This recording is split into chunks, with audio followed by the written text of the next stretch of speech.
Hello and welcome to another episode of Film Freakz with a Z, the podcast all about movies with a Z. That's right, if you're spelling it with an S, that's not us, because they're not edgy, but we are, because we end in a Z. Ain't that right, fellas? Everyone's muted, so they're not going to respond. All right. Yes. Welcome in, guys. This is the podcast all about movies. Each episode is about a single movie. But before we introduce the movie, I want to say if you want to recommend a movie for us, make sure you swing on by the YouTube channel and comment on the latest episode of Film Freakz with a Z. And your recommendation will be put into a list that will be voted on after Coco, or actually it will be voted on after Tay's recommendation, and then the winner will be decided during Coco's recommendation. So make sure you keep sending those in. You can also email us at ff.filmfreaks@gmail.com. All right, before we introduce the movie, let's introduce ourselves. I am YemmytheFerret, a.k.a. Yemme. Who am I here with? Hey, it's Grady Waffle. Animation. And Coco Gamer. Howdy do, fellas. Yo, yo, yo. Yo. Yo. You all ready for this? I mean, it's going to be past Labor Day by the time this comes out, but all ready for this Labor Day weekend? Yeah. Yeah. I'm moving Labor Day. How fun. That is true. Yeah. Fun times. It's not very fun, actually. Nick, No. to be honest. No, I gotta paint stairs. I gotta haul dressers and desk up. Oh, It's so fun. Yeah. Is it And worse? there's Is it worse than a spiral staircase? Oh, I got that too. Oh, you Oh. what? Oh, So it's like shit. a tri-level house. So it has a basement, a one-story, a third story where 2 bedrooms are, and then there's a third story where the top bedroom is, and the third to go up to the third story has a spiral staircase. I do love a good spiral staircase, though. That's true. Looks nice, just not good when you're moving furniture. No, it's not good for moving furniture at all. They're But fun, you know. Luckily, my room is not on the third story, so That's true. Yeah. But what if you put a fireman's pole at the top of that third floor? Yes. Now we're thinking. that'd be cool. All right, let's talk about a movie that may have some real-world significance since many people are locked indoors for what seems like years on end. We're talking about the movie Oldboy from 2003, which I recommended last episode. This is a story, the synopsis is, with no clue how he became to be imprisoned, drugged, and tortured for 15 years, a desperate businessman seeks revenge on his captors. And as usual, I'm going to butcher these Korean names. So we have Choi Min-sik, Yoo Ji-tae, Kang Hae-jung, Kim Byung-ok, Oh Dal-soo, and Lee Suing-shin, to name a few actors and actresses. And of course, since I recommended the movie, I get to start off the conversation. And then the first thing I want to talk about is the goddamn cinematography in this movie was fucking amazing. Do you all agree? Yep. Well, I mean, it was really good, but it was also a lot of shaky cam, I noticed. Yeah. I noticed the shaky cam Yeah. really only happened during intense moments where, like, he was, like, the ending of the movie, which I don't want to, like, jump to right away, but, during the end, during the big monologue at the end, like, you know, because it's so intense. There's intense parts, and I feel like the shaky cam does... Enhance that. It does. Enhance it the does ability. enhance it. I didn't really notice it too much during, like, the calmer scenes. You know, I think that there was a lot of scenes that were shot really well, and they didn't include the shaky cam. Like, one of my favorites is when he's running after the delivery boy, and the camera is at the angle of the hill, so it looks like he's running, you know, but he's actually running at an angle. It's actually I was like that was like a really nice looking shot. I feel like this whole movie was just like, I don't know, beautiful, I could say. Yeah. Yeah, I know. Like I think I noticed the shake cam probably more. Like the very first scene I think is where I started going like, man, this is a lot of shaky cam. Well, yeah, Like when he's in the police station, that is a lot of there. I mean, that was all shaky cam. But other than that, like there was a lot of good shots, beautiful shots. Well, I guess that goes back to the point of like that first, part where he's in the prison, or not like the office of the prison or whatever it is, or police building. He's drunk. He's flopping around, he's flaying around, and I feel like the shaky cam does enhance the scene by making it seem more chaotic than maybe it would have seemed without the shaky cam. True. So I don't really fault it for the shaky cam. And shaky cam, like I said, shaky cam done right can look really good. There was a few times where I was, okay, can you just focus? But I was watching it on my cell phone, so maybe that was making it worse. I don't know. Oh my gosh. Yeah, maybe you were shaking it, huh? No, it was sitting. Yeah, I know. Were you laying in bed using the glasses that let you see the foam while laying down? No, my phone case has a little like kickstand, so I just popped it down on the couch and then laid down and watched. Watch it. Yeah. Man, technology these days, huh? Right? Yeah. I feel like Coco has a phone that like you can watch the glasses on.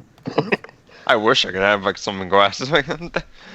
You mean like VR? Like, Yeah. he's actually in Oldboy. I am the He is Oldboy. Wait, Coco's a school? Apparently. Bad I joke. guess so. All right.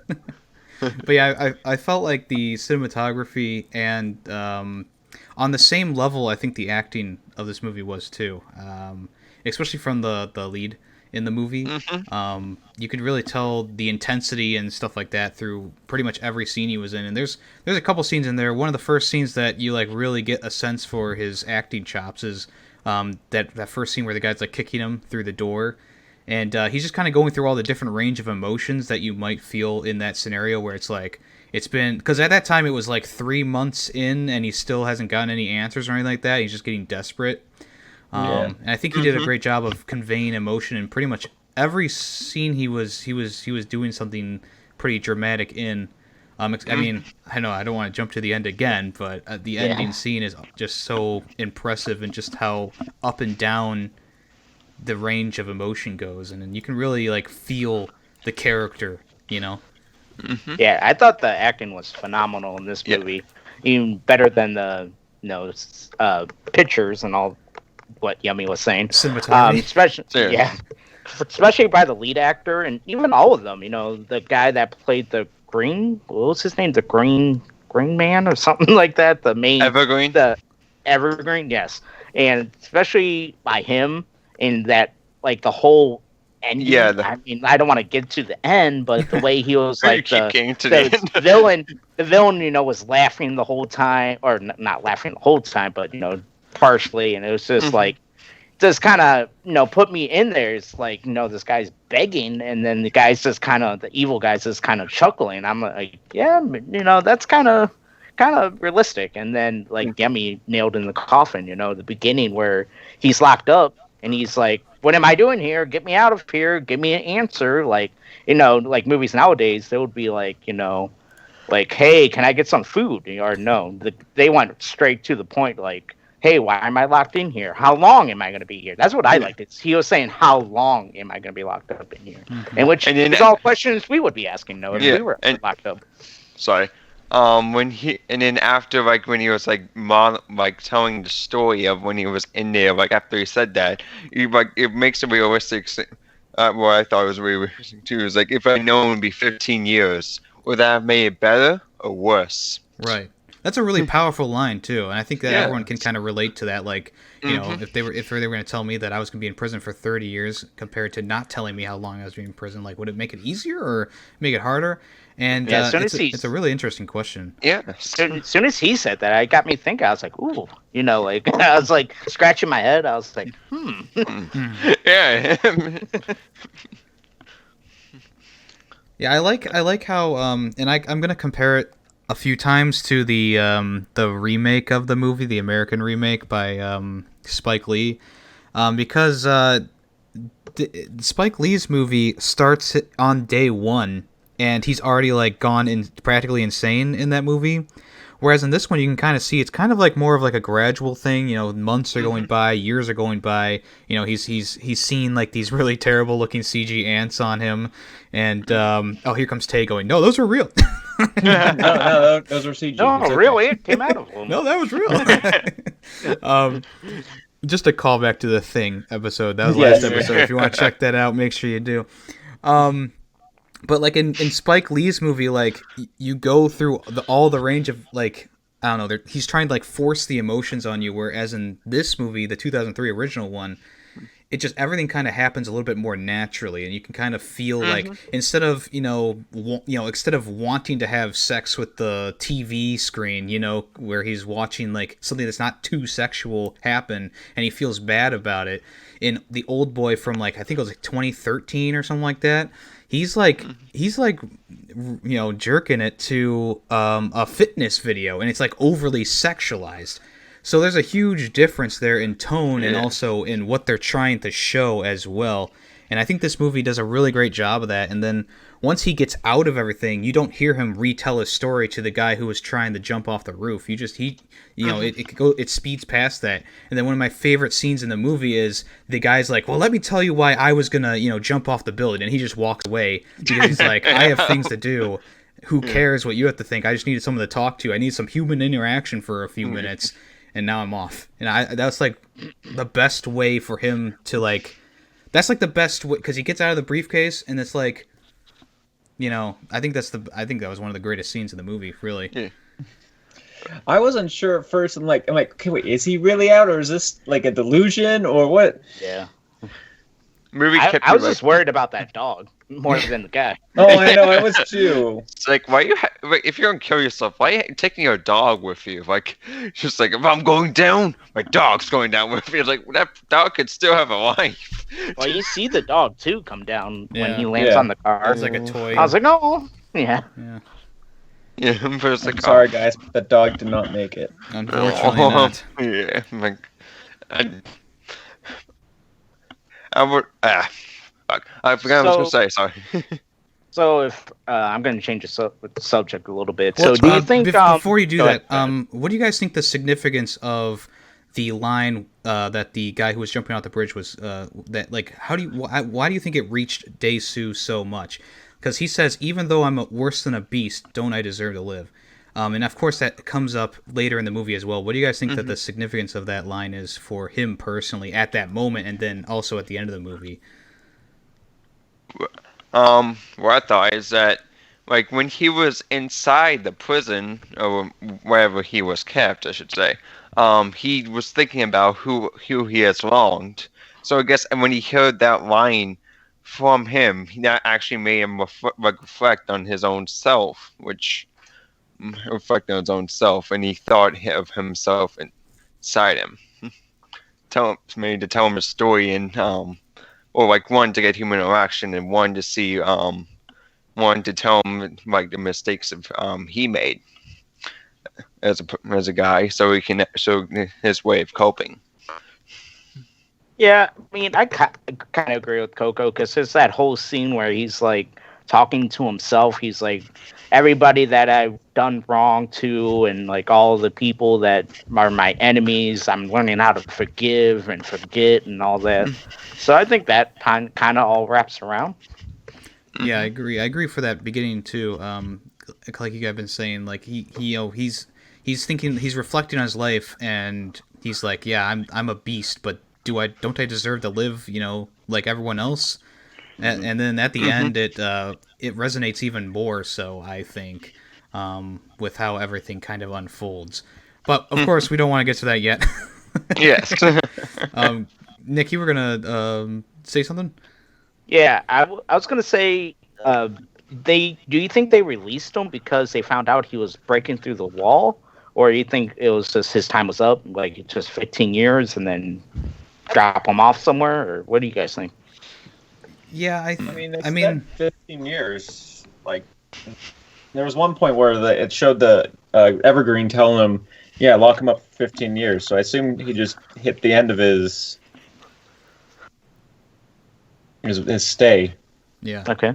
Yeah, I'm pretty sure that was it. Especially because they had that hypnotist come in and do whatever she did right then and there, and then that's when they released him the next morning. And I think that it also is kind of interesting because he's like, oh, he's so happy. He's like a few months away, and I'll be out of here, and then he's just out of there the next day. I think it's pretty interesting too. Mm-hmm. Okay, just wanted your guys' opinion on that. So obviously, I don't know if you guys believe in hypnotism. I obviously am a little skeptical about the whole thing. So I had to kind of just suspend my disbelief about it. But I think it was less about like hypnotizing, like brainwashing, and more the power of suggestion, as we learn towards the end of the movie. What do you guys think of hypnotism in general, though? I mean, hypnotism, as far as I know, is just kind of like, to be susceptible to it, it's like you have to pretty much just like believe in hypnotism. If you don't believe in hypnotism, it doesn't work. It's kind of iffy. I would say on how they like hypnotism can be effective, but like there's multiple theories about hypnotism because like one like people would say like you don't only to be hypnotized you have to actually want to be hypnotized. Yeah. So like you said, we gave him like hypnotizing drugs, but I still don't think that would actually cause him to do that much of hypnosis. Yeah, like I said, I think it was more of like the power of suggestion. So, like, the lady suggested, after he gets the phone and wallet with the song playing, that he would go to that restaurant, and then they also hypnotized the girl as well to touch him once something happens, and then he faints because of the touch, and that's how it snowballs. And I have to draw a comparison to the newer version of the movie by Spike Lee, in the fact that there is no like hypnotism subplot kind of thing going on. Everything that happens in that movie is pretty much chance, and I think that makes the movie worse in my opinion, because in this one kind of everything makes sense, especially at the end. Everything just kind of like all comes together in one big oh, okay, kind of moment. Where in like the newer version, it's like, well, it's chance that they met up, it's chance that he got her number, it's chance that his friend called the number, it's chance that, there's so much left to chance, and it makes it less believable. Mm-hmm. Well, and I haven't seen the American one, but my guess is, they're completely different audiences. This one was made for Korean audiences. Americans are, what's the word? More skeptical. Not as they're skeptical, but they different customs. They have different beliefs and structures in place. So they, probably, I'm guessing, again, I haven't seen the American one, but he's probably trying to make it more Americanized so audiences would like it more. Yeah, it's hard to say. I watched it when it first came out, and I'm just remembering from the pieces and, stuff that I remember. I just remember it being lame. I don't know how to describe it.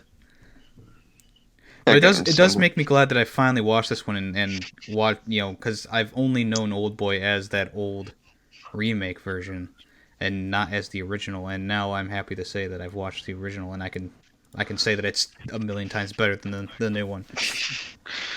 Which is usually true. Yeah, so, that's not hard. You probably could have said that without seeing it. Yeah, yeah, just look at The Last Airbender by M. Night Shyamalan, which is actually the next suggestion. No. Yeah. I can't come next week. Yeah. So let's move on a little bit. Mm-hmm. The action scene, the big action scene in the middle. Before that happens is one of the most intense torture scenes that I think that is not in a thriller, horror, slasher movie, where Oh Dae-soo is using the end of a hammer to extract 15 teeth from the guy's mouth. Obviously, I know a few people are squeamish in here. They didn't really show it, but I think they did a good job of like, having the tension build and everything kind of happening. And I think the greatest part of this scene is, even if the guy wanted to tell him anything about anything, he couldn't. And I think that's worse, in my opinion, than being able to talk in between, the torture, or, in between, like, each tooth being pulled or something like that. I think that's actually worse that, like, even if you wanted to save your skin and you wanted to save your teeth, he could not, because because Dae-soo was so hell-bent on revenge, and he just wanted to hurt someone. It was fucking intense as hell. Which is kind of reasonable, like why you want to hurt someone after being locked inside for 13 years. Mm-hmm. I think I was more squeamish at the end than the hammer scene. Yeah. I definitely was more. I mean, I'm not squeamish to begin with, but that ending, that was brutal. But I mean, I probably would have been more squeamish if they showed a little bit more of the hammer being used, but they didn't, so I'm okay with it. Yeah, I don't think they had the budget to have, like, fake teeth and all that stuff. Which is why they have a lot of, like, towels in their mouths and stuff like that, because, something happens with their mouth, and then they, throw a towel in there, like he does with the towel after he's done breaking out the teeth, Yeah, like, even if they didn't have the budget for it, they made, like, the screams and, like, emotion in that scene was just really greatly done when you don't have the budget for all effects to make it more, like, I guess, not more gory than it has to be. Right. Yeah, I think the director really wanted to show, like, hey, you don't need all the gore and stuff to make something, intense or something like that, But how about that hallway fight scene? Because that was actually all done in one shot. They made the room specifically for the camera to be able to kind of roll down, through the hallway. And they actually did that all in one go. And I think this action scene does something better than a lot of other action scenes, like, let's say, from, like, the Batman series and like that, because you know the confines of the hallway. You know kind of what he's dealing with here, and you're actually seeing, like, they're actually getting hits on him, they're throwing things at him, like, this actually seems like a real fight instead of, like, him just being a total badass and kicking everyone's ass and walking away and wiping off his shoulders. Like, he actually gets hurt in this battle scene. This is the one scene I'd seen before this movie, because, like, what people had compared it, because it is a great scene and it's probably the best scene in the movie. And people had compared it to, like, the new one. They've just showed it to other things. I think the Daredevil hallway scene also came up, which is another great scene. Yeah, good fight scene. And part of the reason why it's so good is that the heroes in those scenes aren't invincible. They are getting tired. They are getting beat up. In this one, he's getting stabbed. Yeah. I say he had a stab in the back. Yeah. He fell to the floor like that, like most of them, and he got up like most of the people who were fighting. Yeah, and it makes things so much real when people are getting tired, people are taking damage. Their weapons are breaking too. Yeah. It's a human fight, not like a one-sided fight. Exactly. And my favorite was I think it was just the scene right beforehand where he's like, with the teenagers, he gets a smoke for the first time in like 15 years, and he's like, let's see if watching fights pays off. And he's like, it does. And next thing you know, they're all on the ground. Yeah. I like my favorite part. Cause this movie had some. I like the movie had some humor to it. It's like he's kicked down to the ground and still just casually gets a smoke. You don't care. He got his smoke. Yeah. He's like, I dealt with worse.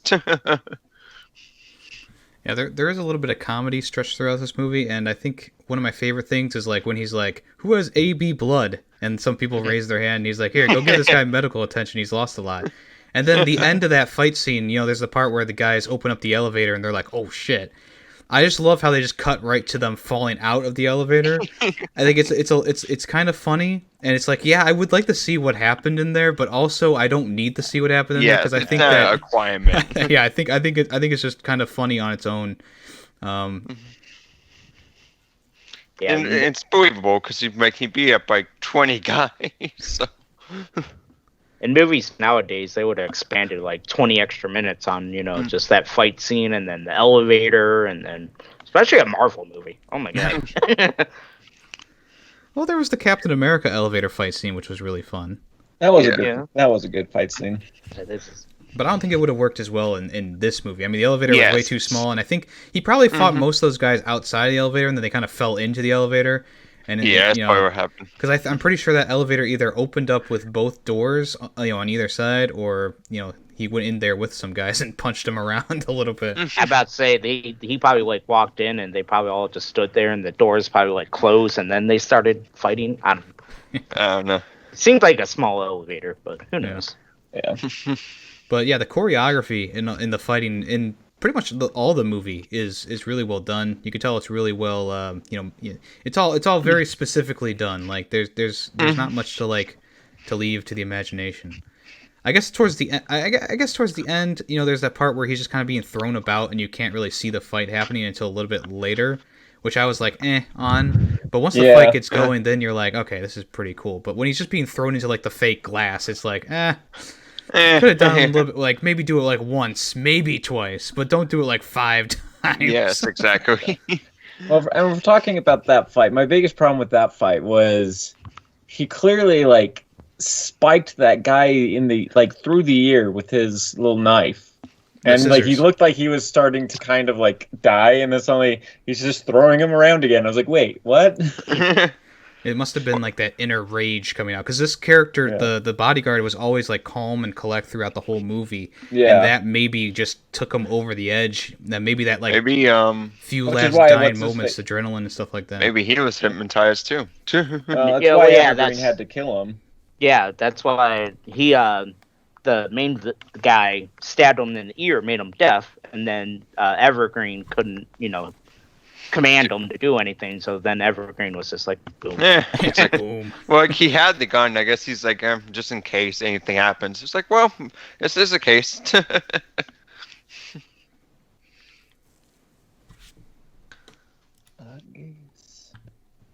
All right, we at the ending now?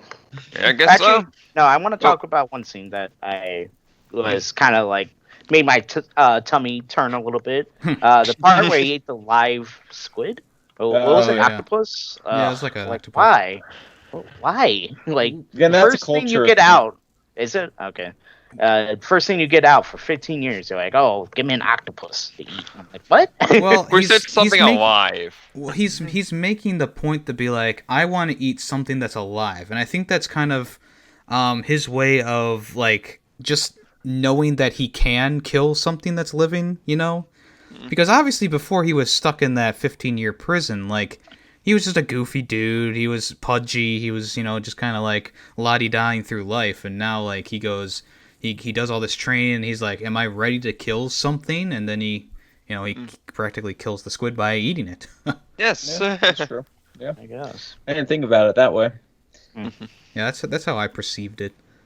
No, and that makes sense. So. So before we get to the ending, I would like to say that some of the scene transitions were a little weird. Yes. I think the best one is when the hypnotist comes and he looks over to the side and the grass is there and then the briefcase is there, right? That's a great cut. You cut. Yeah, to it's a the great next cut. scene. But then there's all these cuts where it's like a clock. And it's like it's like that trope where zooms across the screen and goes whoosh, and then it goes on. I didn't think it fit the tone of the movie at all. I think that it was just kind of a little weird. I understand the passage of time, you want to show that, but maybe just have the clock sitting on the dashboard or sitting on a table or something like that. You don't have to have it going and going down and they drive over it. So I thought it was a clock too, but actually it was a calendar. Oh, okay. It was showing the month and day because he had until June or July 5th. Yeah, because he had 5 days to do the thing for Evergreen, and then it was it was July 1st through July 5th. Okay. But either way, I agree. You didn't have to go all dramatic onto cameras. It was that were the scenes kind of like the Daredevil movie where it was really 2000s, with the cuts and stuff. Yeah. And then I would like to say that I think that the two sex scenes. Sorry, Coco. I didn't know there were Yeah, sex scenes in I there. did not. It's fine. Like I knew it was rated R, but I was like, I didn't know it'd be that rated R. Yeah. I think like I only I watched them just because yeah, I watched them because I actually thought it'd be some plot, but then like after like first one happened, I'm like, okay, there's nothing's gonna happen here, so just skip through it. Well, I mean, it was a big part of the plot. I just think that they kind of lingered on a lot of stuff a little bit too long, especially the second one, where it was the two younger kid. Like I don't want to call them. Well, I guess Yeah. they were kind of like kids. I think that they kind of Well, they lingered were on it a little Oh bit yeah, too long. they were Yeah, like they were supposed to be teenagers. kids, but I'm sure the actors were not kids. Well, yeah. Yes. So that's why I think like some of the pacing was a little bit off during the movie because there were like some scenes that were like zoom fast, and then like you get to those scenes and they just kind of like keep going and going. You're like, okay, I understand that they are making love. Okay, oh, look at all these different positions. You know? It's like ooh. It almost felt like The Room in Get that it, Fiona. in that aspect where it's like maybe they filmed too much and they were like, oh, Yeah. we don't want to get rid of too much of this, but then it's like. I don't know. It's kind of weird in that aspect. I think that there are some scenes that just went on for a little bit too long, like those ones. Yes. I think those ones in general just kind of make it extended, especially if you're watching it with like. I mean, I didn't watch it with my parents or anything like that, but let's say Coco I had didn't sat watch down and with was parents. like, "Hey, family, want to watch this movie?" I think that would have elongated it even more in that situation. I'm like, no. My God, those like, I was like, nah. Like I said, the movie was decent, but I'm like, I said that's a. Oh, shouldn't we get into my thoughts now? Too much. Well, if we want to But I get was- Yeah, I was just saying, like something like I wouldn't watch with them, but all right. Well, I think that we're going to be talking about the ending for a little while. So Yeah. if you guys want to go over some things you want to point out from that and discuss about, let's go. I'm ready. I'd say my personal opinion, and it may not be a popular opinion, I didn't enjoy the ending as much. Nor did I. I think it like what I thought is that they kind of I get that he's trying to show desperation, which was done amazingly well, but they kind of stretched it pretty far. I'm like, okay, it's like I get it, and he's having these emotions, but and then he just goes over and like cuts off his tongue. I'm like, I can understand that too. I'm just saying, it's like you could just cut to that after like a few like a two scenes of the desperation. I think it would. I think it would have taken away some of the impact of the ending, because, I mean, obviously, if you haven't watched the movie, I don't know why you're listening to this, but I mean, essentially, this isn't just a revenge story about one person's revenge. It's two people's revenge. Yes, and I understand. and going through like and understanding exactly how this was a two-part revenge story is really interesting. And at the end, I think it would have taken away from the movie a lot if he was just like begging for like a few seconds and cutting off his tongue, where he's going through the different emotions of like, oh, please don't tell my daughter that we had like an Oedipus complex going on, and in order for that secret to stay a secret, he shows his willingness to protect his daughter and cut off his tongue, and that's why Evergreen goes, you know what, just keep the box closed. And I think even though I think that the dog stuff went on for a little bit too long, I think that was a little bit too goofy for the end. But I do think that for the most part, his ending monologue, the last stuff that he does vocally in the movie, is really, really well done. Yeah, I'm just With that, and like I think it was all done well. I didn't really like the tongue cutting scene, but just overall, like, I don't know, I didn't feel quite as satisfying. I think Like- that's intentional though, because you want this guy to get his revenge and to kill the bad guy, but in the end, like, he's not even able to kill the bad guy because all he has is a laser pointer in his hand. The bad guy gets to kill himself in this instance because he's done everything that he wants to do. He's gotten his revenge, and now Dae-soo has to live with what he's done for the rest of his life. Now, whether he deserves it or not is up in the air. I mean, like the quote says in the movie, a stone and a grain of sand both, sink in water. I don't think that what he did was most certainly the worst thing in the world. But you kind of understand, like, where You the understand some of evil it. guy is. Well, I'm calling him the evil guy, but where he's coming from and the fact that Yes. he lost this person that he loved, a lot. Yeah. hmm Because of because of the rumor that he started, which yeah. So Yeah, and you can tell Yeah. like I love that like the flashback scene where it kind of shows maybe it's not entirely truthful, who knows, but where yeah. he lets go of his sister's hand, and then it kind of he has like the invisible gun in his hand, and you're kind of like, oh, that's kind of weird, and then he shoots himself in the end. Yeah. And I just thought that was a good ending to his story, because it's like, well, okay, yeah, he got his true 100% revenge here. What else does he really have to live for in his own mind? And yeah, I think Actually, yeah, I did like that. It's for Odessu. That was just like, oh, that seemed a little. And And again, it's probably intentional, and it worked. yeah. Yeah. So in the end, I've noticed this before. In the end, he did go with the deal. He said, if you try, like, remember when he was talking to him the first time, I should say, in the first official meeting. Yeah. He said, like, if you try to kill me, then I'll kill then I kill myself. Because like he didn't want him to kill him, because he well, one, he actually kind of wanted to survive, but two, and if he actually tried to kill him, he would, whereas his plan was ruined. So in the end, he did try to kill him, and he did try. So he Well, he also had said that if you figure out why I'm doing this to you, I will kill myself. In the end, he did go through with the deal. Yeah. But I think, again, it was what Yemi said, that at that point he had nothing to live for, and he was just like, I got my revenge. That's all I needed. Yeah.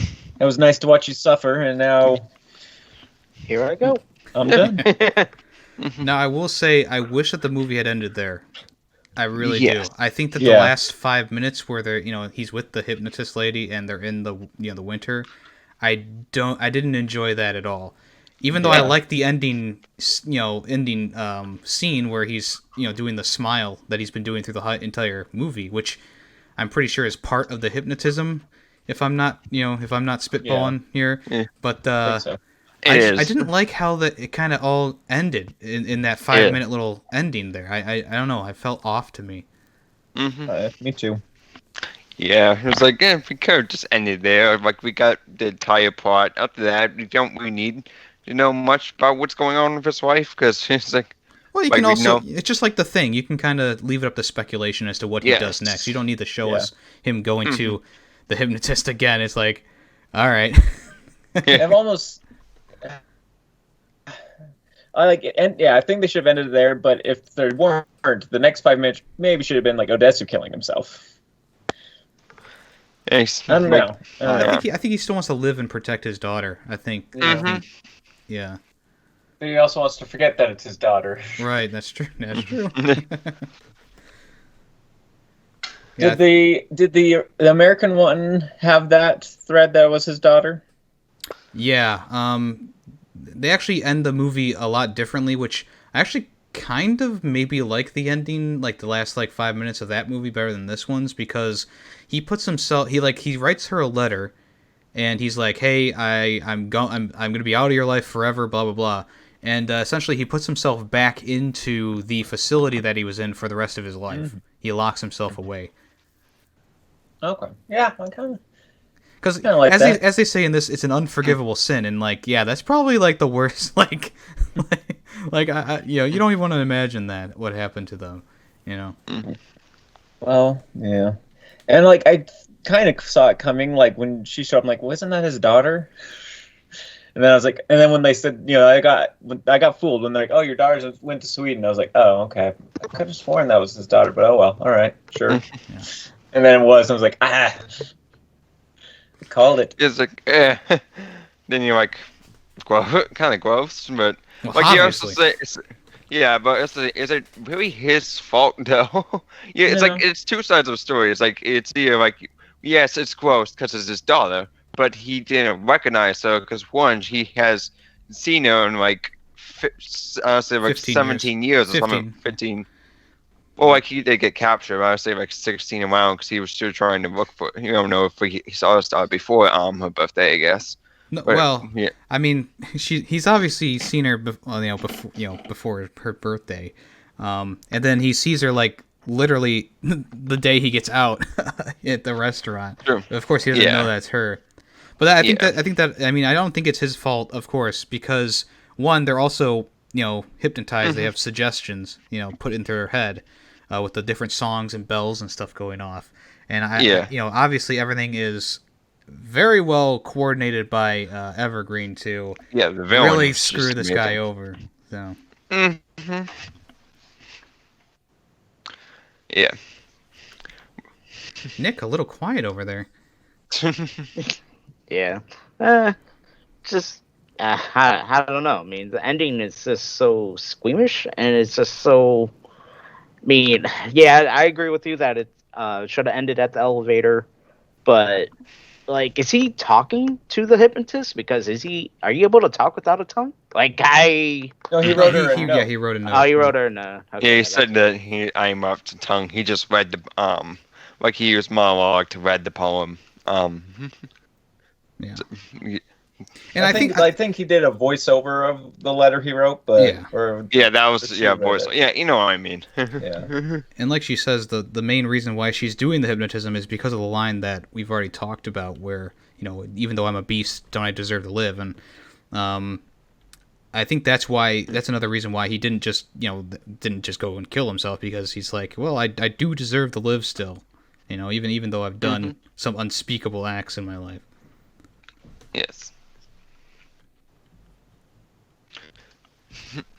All right. Anyone else have anything they want to mention about Oldboy? I think I'm good. No. good. Yeah. All right.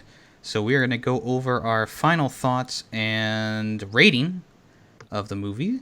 Of course, it was my movie, so I'm going to go first, as we know. So I'm really happy that I watched this movie. It definitely shows me how far the Spike Lee version fell, and you kind of get the impression that he kind of did the movie just so he could make Black Klansman. But talking about the 2003 movie, I think that the cinematography is a 10 out of 10 for me. The acting is a 10 out of 10. The writing, I think, could have been. I think there were a few lines in there that I kind of was like, especially with him and between him and his daughter. I think it might just be a cultural thing, or maybe a translation thing. But they didn't seem right. But for the most part, I think that a lot of the writing and acting were pretty well done. And then I said I just had a few issues with the pacing in there. Like some things were just drawn out, and other things were really fast. Other than that, I think that there's a lot of really great scenes in this movie. I think there's a lot of great story beats, and I think that the ending of the movie is even though like the last 5 minutes is like I wish they would have stopped before that. I think the ending of the movie as a whole is one of the greatest endings to a revenge plot kind of story. Actually, maybe a movie that I've seen. It makes you think a lot, and makes you want to go back and rewatch the movie and see those little things that happened, like with the hypnotism stuff and stuff like that. And I think that the plot really grows and goes through pretty well, and everything's kind of put on the table for you to know. And I think that it does leave a little bit mystery in there throughout it, but I think that for the most part, once the ending comes around, you kind of understand why everything had to happen in the order that it did, and everything kind of happened in the end. So all in all, I'm going to give it a 4.5 out of 5. I agree with mostly what Yemi said. I really, really did enjoy the acting, and I thought that what stood out to the most to me is the acting by these people. And the fight scenes, they were phenomenal. I loved the hallway scene. It shows, just not one guy, kicking ass, that just came out of 15 years of prison. And I kind of thought it was going to be like that with the way he beat up the kids. And I thought it was just going to be one side. I would be like, oh, boy, here we go. But no, it threw me for a loop. He's getting stabbed with the wood in the back. The wood's breaking. And, he's getting beat up. And then he bounced back. And then the elevator scene, that made me chuckle. The ending made me a little squeamish. There was a few scenes. I thought it got a little confusing at times. Like I got lost between like, well, is it a hallucination, or is this a real thing, or is he really here, or is he hypnotized? But it all ties really well at the end. I think the ending was a little drawn out, like Coco said. But overall, I'll give it a 4 out of 5. Yeah, I agree with most like what you guys have been saying. The cinematography was good, the acting was good, the action scenes were good. I still I still don't know exactly what I think of the ending. Like talking to you guys about it helps a little bit. It's like, okay, yeah, I guess I can see it, but I don't know. Overall, yeah, I'd probably give it a 4 out of 5 as well. Yeah. So I, sorry. I did really enjoy the movie. I came into this movie knowing nothing because I never actually heard this movie before. Yeah, I felt like if they used, I think they used some CGI in some scenes, which is apparently looked really well done. Depending on what, I don't know exactly what they used, but I think they used CGI. The acting, camera scenes, everything was great. The ending was a little drawn out, and the last 5 minutes maybe it could have been cut from the movie. But overall, I would give it a 4 out of 5. All right, sounds like we're all pretty much on the same page. Yeah. Yeah. You change your vote, Yemmy. We can all be forced. I like it just a little bit pressure. less than Snowpiercer, and I can't put it on the same level as Snowpiercer because of the editing choices. But I like it. Like, okay, yeah. We've already explained ourselves. Yeah. No, you're fine. You're fine. I'm just joking. All right, so Greedy Waffles has a movie to recommend. What you got for us? So I got another classic for us. Well, classic-ish. Another family-loved movie. Seems a common trend between me. My sister loved this movie growing up, and she actually gave me her copy. Loved it so much she gave it to me. So I have a physical copy of this movie. So I just wanna. I've watched it. Growing up with her, but I just want another look at it and see what it's like. This movie I'm picking is called Encino Man, 1992. What day? I saw this movie a long time ago, like the year it came out. So the director is Les Mayfield. Writers are George Saloom, Sean Ships, and a bunch of other writers. Who are some of the actors? We got Sean Austin playing as Dave, Brendan Fraser playing as Link, Pauly Shore plays as Stoney, and Megan Ward plays as Robin, and then a bunch of other people. So a little synopsis. California teen Dave Morgan, Sean Austin, is digging a pit for a pool in his backyard when he has, that's a little spelling error. Sorry. Pool in his backyard when he happens come upon a caveman frozen in a block of ice. Aided by his goofy friend Stoney, Pauly Shore, Dave transports their discovery to his garage, where he thaws and is revived.